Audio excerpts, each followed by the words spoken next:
morning and a very warm welcome to our service this morning. Just wanted to point out a few things in the notices and something that's not in the notices. The Episcopal Visitation Summary Reports, if you have picked up one of the notice sheets, all the information is on there.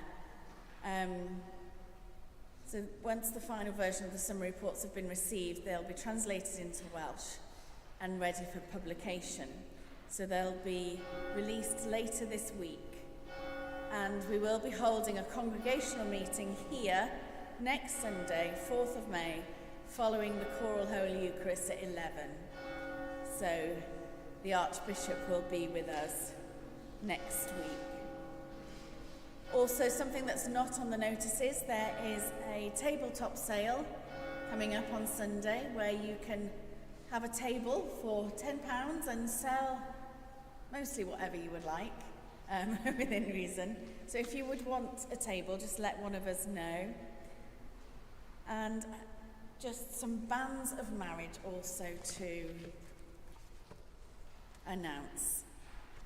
So I published the banns of marriage between James Alexander Neil Coleman of Brodignol and Abigail Elizabeth Duckett of Brodignol. If any of you knows cause or just impediment why these two persons should not be joined together in holy matrimony, you are to declare it. And this is the third time of asking. And then I published the banns of marriage between Ellen Taylor of Brodignol and Dylan Mathen of Brodignol. So if any of you knows cause or just impediment why these two persons should not be joined together in holy matrimony, you are to declare it. And this is the first time of asking.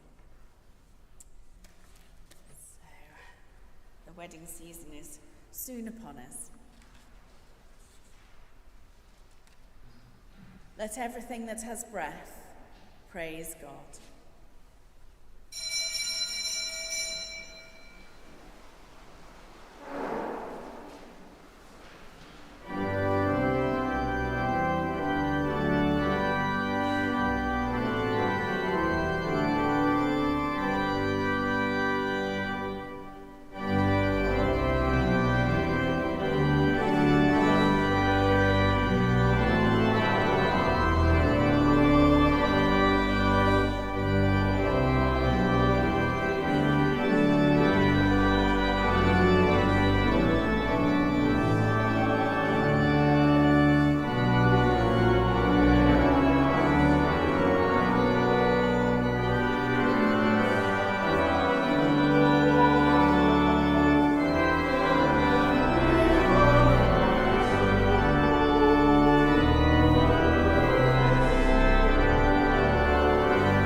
In the name of the Father, and of the Son, and of the Holy Spirit. Amen. Alleluia, Christ is risen. He is risen indeed. Hallelujah. Let everything that has breath praise God. As we gather to celebrate this Holy Eucharist to the glory of God, we prepare ourselves by confessing our sins. We who need God's aching, mending grace to make us whole. We who need God's exposing, convicting love to purify our injustice. We who need God's living, liberating presence to dwell in us and set us free. Heavenly Father, we have sinned in thought, word, and deed, and have failed to do what we ought to have done. We are sorry and truly repent. For the sake of your Son, Jesus Christ, who died for us, forgive us all that is past, and lead us in his way, to walk as children of light. Amen. Almighty God, who forgives all who truly repent, have mercy on you and set you free from sin, strengthen you in goodness, and keep you in eternal life, through Jesus Christ our Lord. Amen.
Let us pray.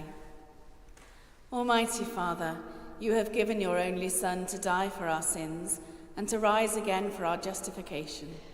Grant us so to put away the leaven of malice and wickedness, that we may always serve you in pureness of living and truth, through the merits of your Son, Jesus Christ, our Lord, who is alive and reigns with you in the unity of the Holy Spirit, one God, now and forever. Amen.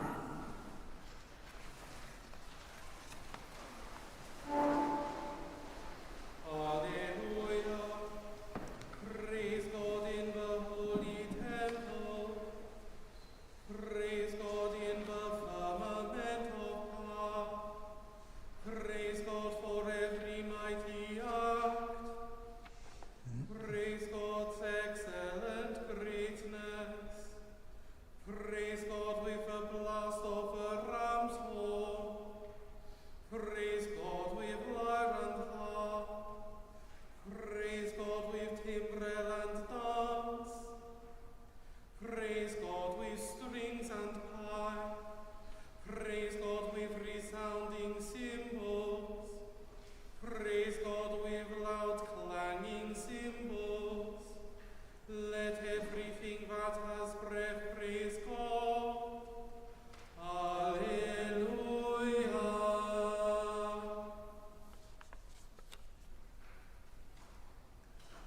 reading from the Acts of the Apostles. Now, when they had brought the apostles, they had them stand before the council. The high priest questioned them, saying, "We gave you strict orders not to teach in this name. Yet here you have filled Jerusalem with your teaching and are determined to bring this man's blood on us." But Peter and the apostles answered, "We must obey God rather than any human authority. The God of our ancestors raised up Jesus, whom you had killed by hanging him on a tree.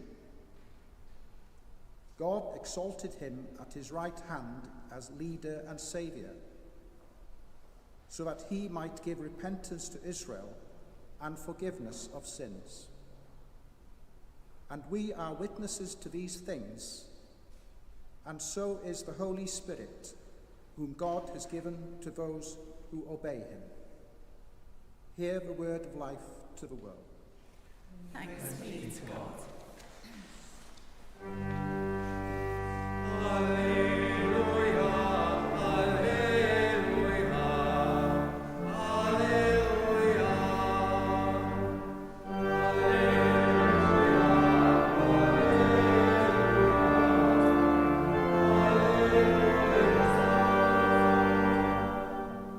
The God of our ancestors raised up Jesus, whom you had killed by hanging him on a tree.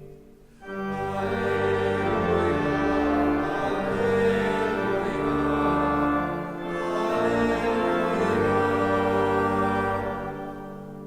Blessed are those who have not seen and yet have come to believe.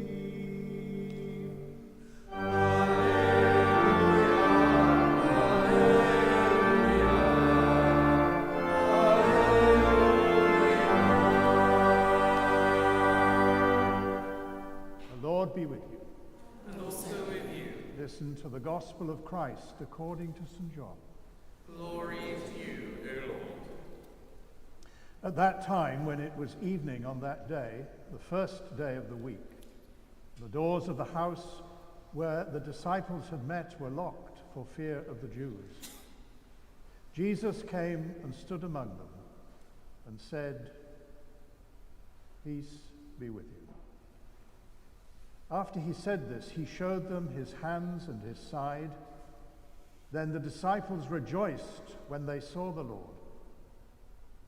Jesus said to them again, "Peace be with you.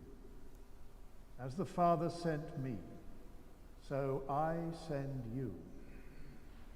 And when he said this, he breathed on them and said to them, "Receive the Holy Spirit. If you forgive the sins of any, they are forgiven.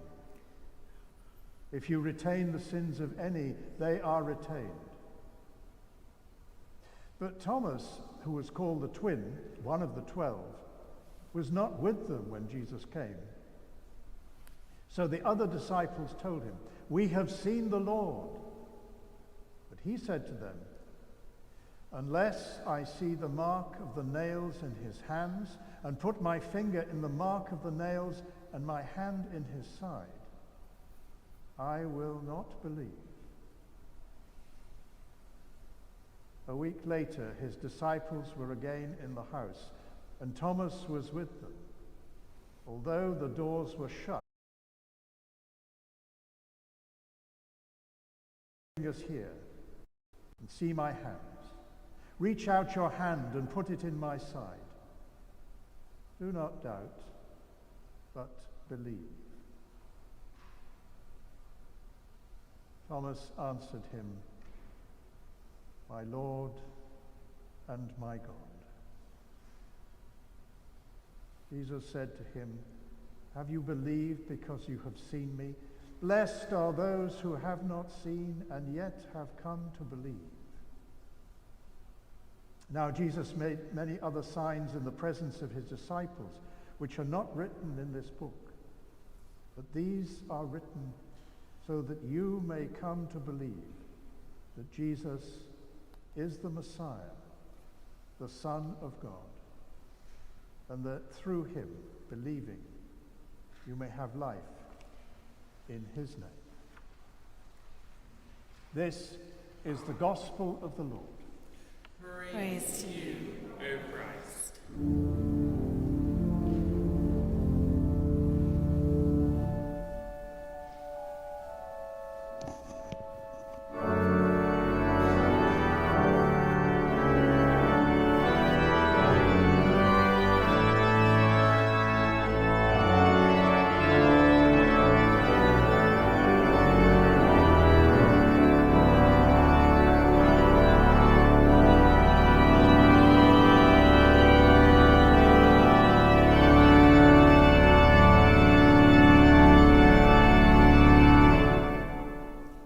In the name of the Father, and of the Son, and of the Holy Spirit. Amen.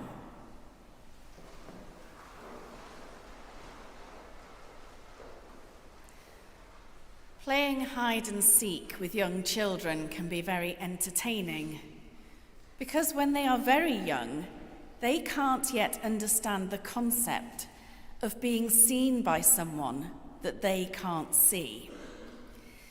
This results in hilarious moments of children basically hiding in plain sight because they think in terms of out of sight, out of mind.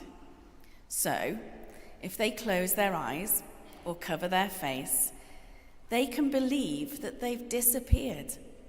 In their mind, seeing and being seen are tightly linked. If they can't see you, then you can't see them. But around 3 or 4 years of age, as their sense of self starts to develop, children begin to realize that other people can still see or think about them, even when they're not directly looking at them. It seems to me that we have, in today's gospel, come to the culmination of people trying to hide from God's sight, simply by trying to put up barriers between them and God. From Adam and Eve, who tried to hide their nakedness in the Garden of Eden, to Jonah, who ran from God and ended up in the belly of a fish. In the New Testament, many people tried to hide from God.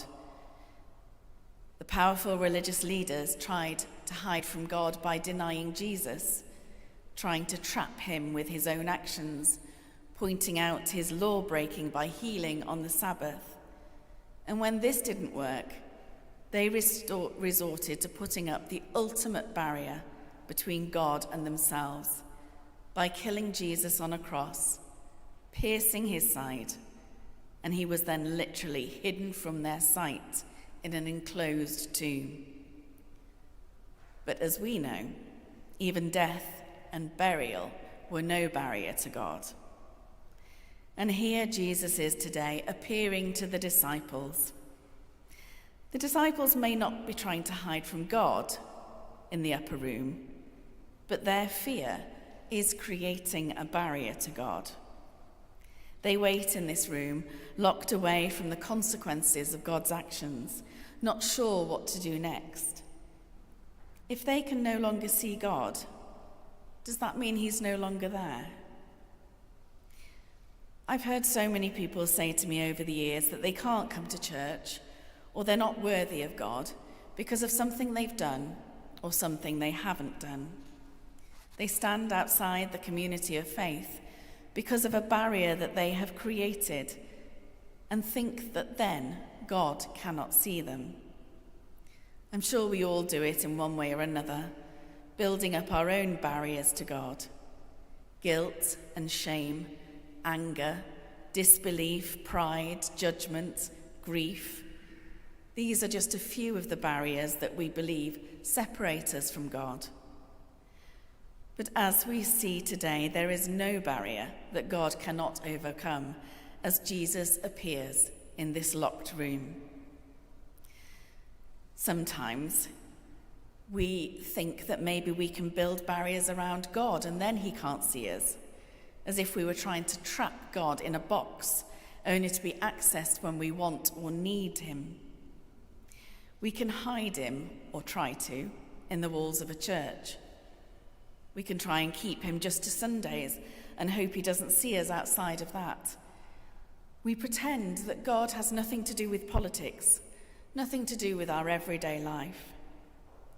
But as we have seen in the Easter story, God cannot be contained by death, so our efforts to limit God, to hide him away, will always be futile. God sees us, whatever barrier we try to create. The Spirit of God, like the wind, seeps through the cracks of our defences, walks into the locked rooms we hide in, and breaks down all the barriers we believe keep God from us and us from God. Today we thank God for Thomas, because Thomas is honest about the barrier he has created. He says that he will not believe until he sees with his own eyes. For that, Jesus neither rebukes nor abandons him, but he comes to him, breaking down that barrier, seeing Thomas face to face. And it can be exhausting maintaining the barriers between us and Jesus. To manage the guilt, shame, and anger all takes energy, and it depletes us of hope. And for what end? God can still see us. I sat yesterday and watched the funeral of Pope Francis, a holy man of God who knew his unworthiness and would talk about it often, but he also knew the power of God. The power of God to see us, not just as we are now, but as God intended us to be. Pope Francis knew he wasn't perfect, but he also knew that you can't hide from God. That knowledge made him reach out to the poor and marginalised, and it led him to encourage us not to create barriers to God, but to also reach out. He once said, "Don't hide your hand when you have fallen. Do not say to him, 'Don't look at me, I'm covered with mud. Don't look at me, I am without hope.' You only have to let him grab your hand and you his, and then that richness which is inside you, which is covered in mud and which you have given up on, will begin through hope to bear fruit, but always holding on to Jesus' hand. Don't hide your hand when you have fallen, because just as he did with Thomas, Jesus will take your hand and restore your faith and your hope through love. Just like a child before they know any better, hiding from God is as effective as us merely closing our eyes. God still sees us, and in that seeing, he knows us and he loves us. And thank God for that. Amen.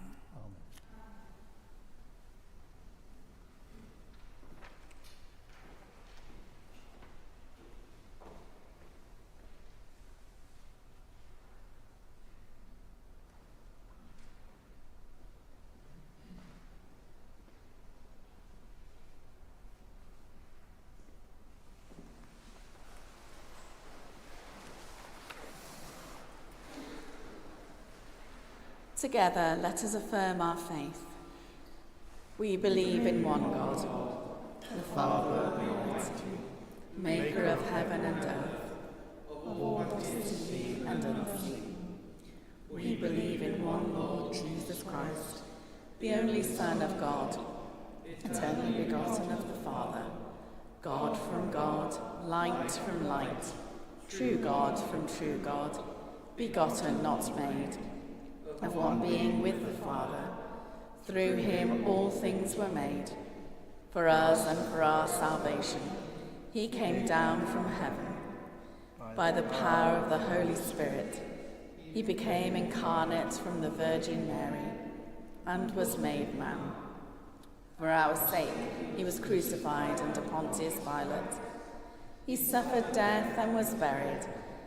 On the third day, he rose again, in accordance with the Scriptures. He ascended into heaven and is seated at the right hand of the Father. He will come again in glory to judge the living and the dead, and his kingdom will have no end. We believe in the Holy Spirit, the Lord, the giver of life, who proceeds from the Father and the Son, who with the Father and the Son is worshipped and glorified, who has spoken through the prophets. We believe in one holy, Catholic and Apostolic Church. We acknowledge one baptism for the forgiveness of sins. We look for the resurrection of the dead and the life of the world to come. Amen. With all our heart and with all our mind, let us pray to God.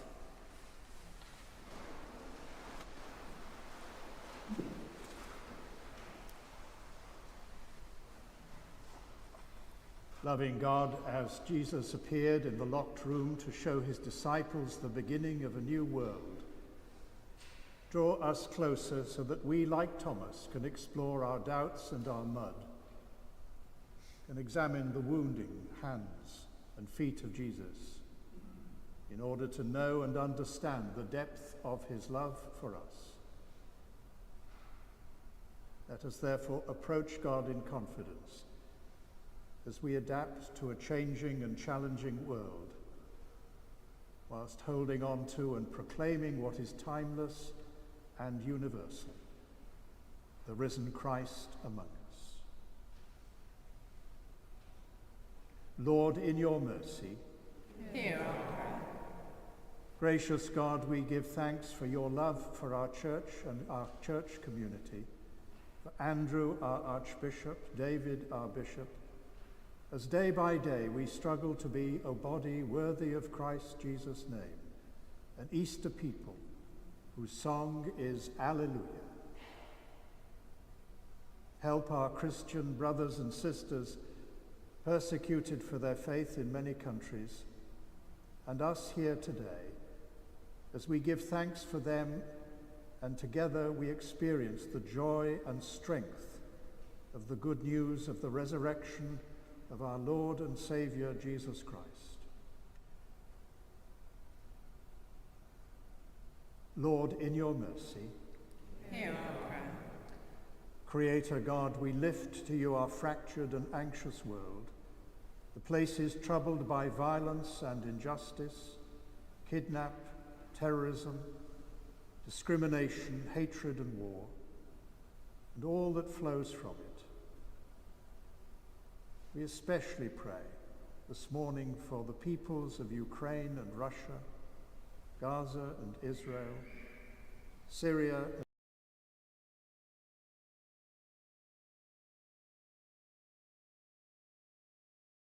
of the nations, for wisdom, compassion and honest dealings, a desire for justice, that the Spirit of the risen Jesus Christ may permeate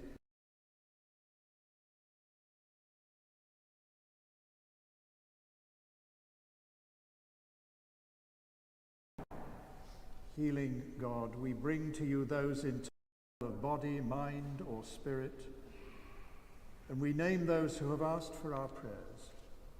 And among them today we pray for John P. Jones, Mai Tucker, Maria Kuhn, Eileen O'Leary, Margaret Saunders, John Watkin Jones, Nick Thomas, Cynthia Saunders Davis, Ruth Owen, Jill Jones, and Stuart Hughes. And we name in the silence of our hearts any for whom we wish to pray at this moment.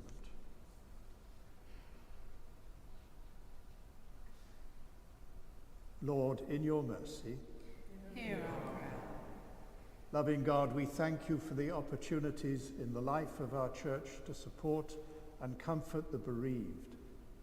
Surround all who mourn this day with your continuing compassion. And we remember those who have died recently, Roger Harcourt, Pope Francis, and Eric. and for those whose anniversary of death occurs at this time. Rest eternal grant unto them, O Lord. And let light perpetual shine upon them, May they rest in peace. and rise in glory. Lord, in your mercy, Hear our prayer. loving God, as your Son remained with his disciples after his resurrection, teaching them to love all their neighbours as themselves, grant to us a like spirit, that we, like Thomas, can declare my Lord and my God, and faithfully respond to your call. Merciful Father, accept these prayers for the sake of your Son, Our Saviour Jesus Christ. Amen.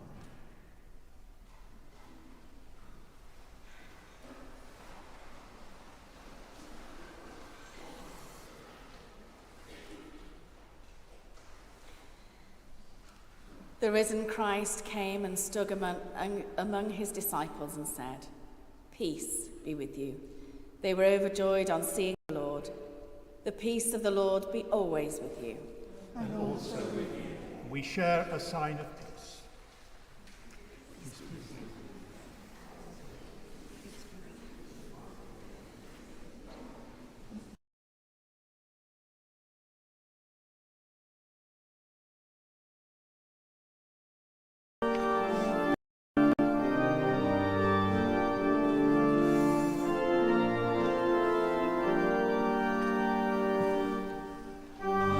Alleluia, alleluia.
celebrate together the gifts and grace of God.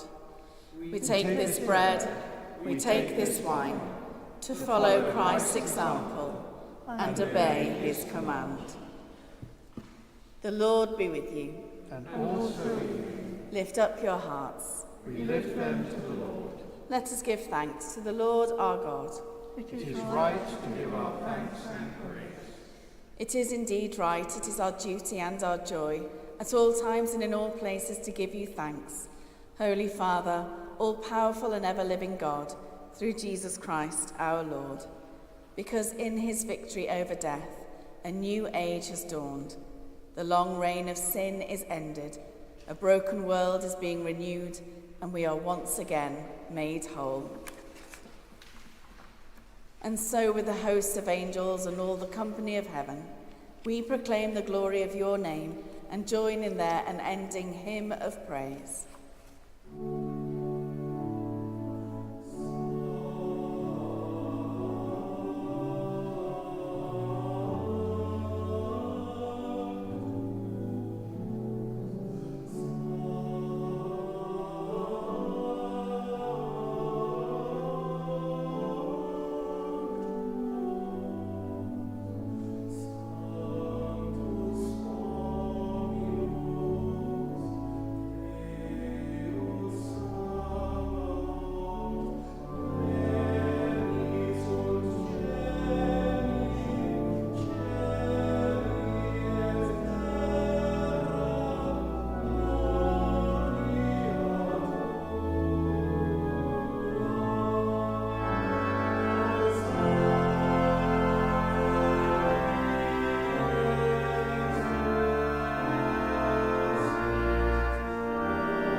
All praise and thanks to you, true and living God, creator of all things, giver of life.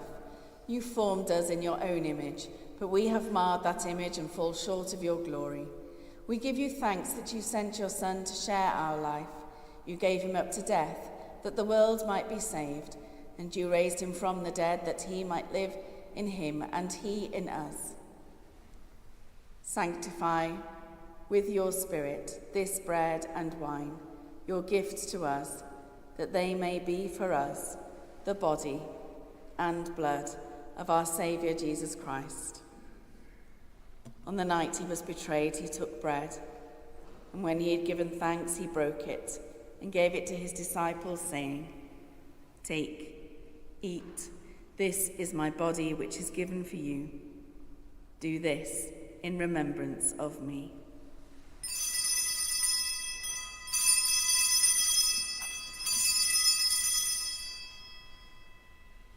In the same way, after supper, he took the cup, and when he had given thanks, he gave it to them, saying, "Drink from this, all of you, for this is my blood of the new covenant, which is shed for you and for many for the forgiveness of sins. Do this as often as you drink it, in remembrance of me."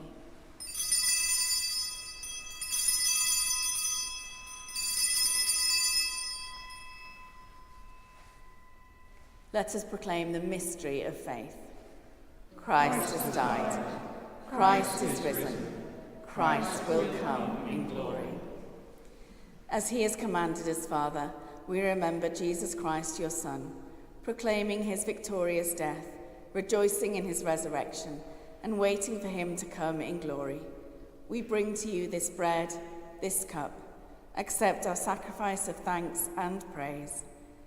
Restore and revive your people. Renew us and all for whom we pray, with your grace and heavenly blessing. And at the last receive us with all your saints into that unending joy promised by your Son, Jesus Christ, our Lord.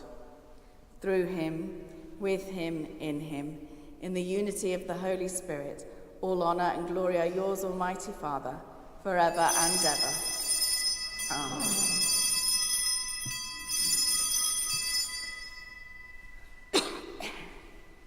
As our Saviour taught us, we boldly pray. Our Father, who art in heaven, hallowed be thy name. Thy kingdom come, thy will be done on earth as it is in heaven. Give us this day our daily bread, and forgive us our trespasses, as we forgive those who trespass against us. And lead us not into temptation, but deliver us from evil.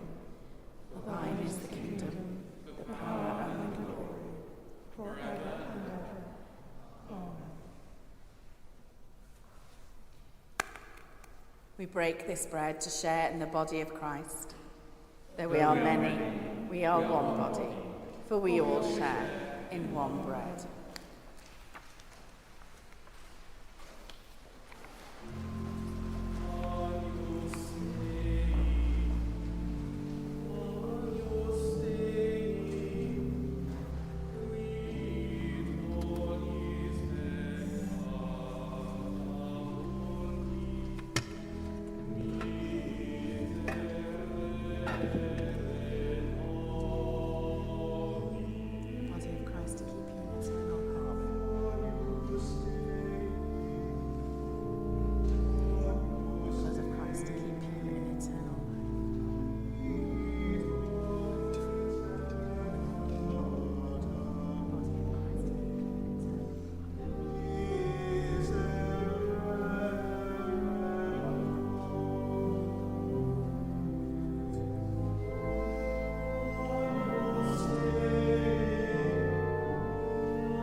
Alleluia. Christ, our Passover, is sacrificed for us.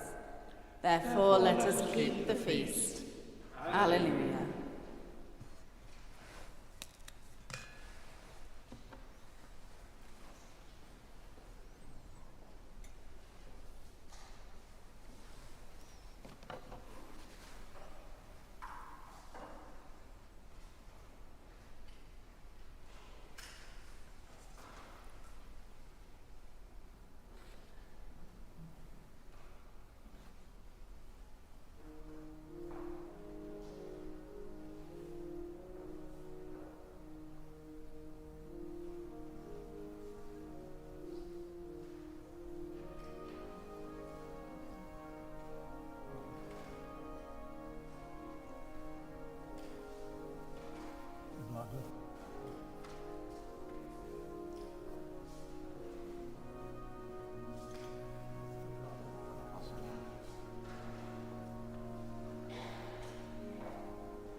Give thanks to the Lord, for he is gracious. His love is everlasting. Lord God, our Father, through our Saviour Jesus Christ, you have assured your children of eternal life in baptism, and in baptism have made us one with him. Deliver us from the death of sin, and raise us to new life in your love, in the fellowship of the Holy Spirit, by the grace of our Lord Jesus Christ. Amen. The Lord be with you. And also with you. God the Father, by whose glory Christ was raised from the dead, strengthen you to walk with him in his risen life, and the blessing of God Almighty, the Father, the Son, and the Holy Spirit be among you and remain with you always. Amen. Go in peace to love and serve the Lord. Alleluia, alleluia. In the name of Christ. Alleluia, alleluia.